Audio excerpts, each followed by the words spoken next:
اربع حاجات ناس كتيرة بتعملهم، والاربع حاجات دول لو انت عملتهم بتخلي الجن يقرب منك وممكن يلبسك. تعال اقول لك عليهم عشان تاخد بالك منهم. بس قبل ما اقول لك على الاربع حاجات دول ما تنساش انك تعمل لايك للفيديو ده عشان يظهر للناس كتير ويستفيدوا زي ما انت ما استفدت، والدال على الخير كفاعله. اول حاجة هو انك تفضل تبص في المراية كتير وتسرح شعرك يمين وتجيبه شوية شمال وتفضل اكتر من 10 دقايق ولا ربع ساعة.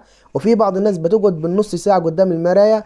ده اكبر غلط لان الجن بيكون قدامك فممكن في اي لحظة زي ما انت عارف. تاني حاجة هو انك تفضل تبكي بالليل تبكي، وده غلط لان ممكن الجن يستحوذ عليك في اي لحظة.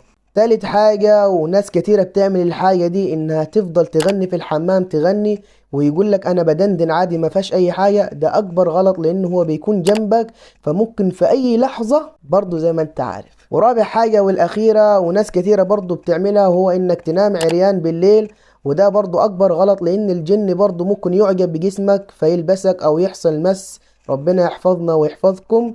فخلي بالك من الاربع حاجات دول. ما تنساش انك تشير الفيديو ده وتوريه لاصحابك وحبايبك واخواتك، ممكن يكون حد بيعمل فيهم الاربع حاجات دول فانت تنبهه عشان ياخد باله. ما تقلقش، كل ده في ميزان حسناتك. واخر الفيديو صلوا على النبي.